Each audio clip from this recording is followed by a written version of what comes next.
देखिए, जिस प्रकार से कल की वारदात हुई जिसमें कांग्रेस के प्रवक्ता और तमाम नेता जुड़ गए, कोई 1 रुपये से शुरू किया, किसी ने कोई 5 रुपये से और कोई 12 रुपये तक पहुंचाया कि भोजन के लिए किसी व्यक्ति को शहर में कितने पैसों की आवश्यकता है। तो उससे दिग्विजय सिंह बहुत बौखलाहट में हैं, क्योंकि ये कॉपीराइट अभद्र मजाक का केवल और केवल दिग्विजय सिंह का है, और इसी कारण उन्होंने इस बौखलाहट में तमाम और वारदातें कर दी। इसी बीच बौखलाहट में पहले मीनाक्षी नटराजन के विषय पर कुछ कह दिया, फिर आरएसएस के विषय पर कुछ कह दिया, और जब पूरा देश, जिसमें प्रधानमंत्री, फाइनेंस मिनिस्टर और गृह मंत्री के लोग, तमाम लोग शामिल थे, और जिन्होंने बताया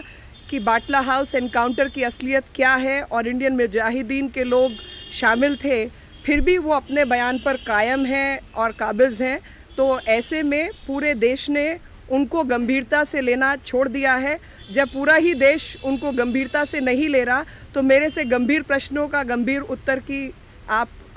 मत सोचे कि मैं उस पर गंभीरता से उनको लेने वाली हूँ। देखिए, फ़ारूक अब्दुल्ला साहब से तो उनकी गोल्फ बॉल का कितनी कीमत है वो पूछिए, और उनको तो मैं अभी 1 रुपया आप सबके माध्यम से पहुंचाना चाहती हूं, और उनको दे दीजिए, और उनको जाके कहिए कि ये भाजपा की तरफ से है और इसमें ज़रा खाना खा के दिखाएं।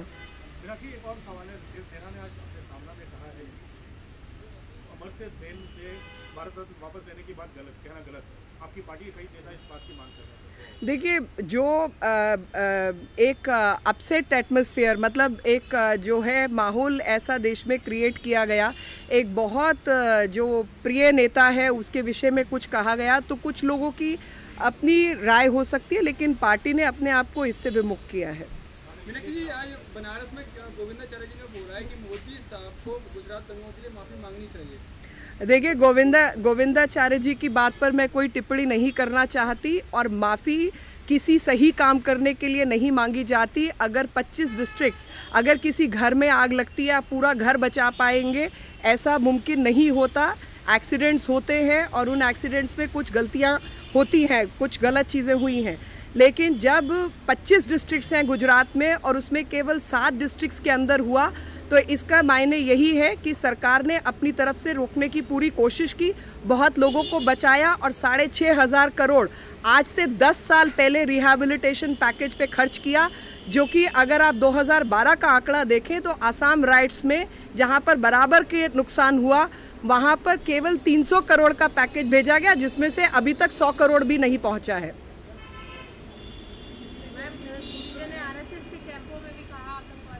देखिए, वो मैंने बताया आपको, उनको गंभीरता से कोई देश का कोई व्यक्ति नहीं ले रहा, ख़ास तौर पे ऐसे माहौल में जहां पर जो वित्त मंत्री हैं, जो गृह मंत्री हैं, सबकी एक राय थी कि इंडियन मुजाहिदीन का ये काम है। दिग्विजय सिंह अपनी बात पे अड़े रहे, और कल से वो बहुत बौखलाहट में है कि और तमाम लोग उनकी प्रतिस्पर्धा में शामिल हो गए हैं। जो कॉपीराइट उनका था फिजूल के बयान देने का, बाकी लोगों ने उसको कब्जाने की कोशिश की है।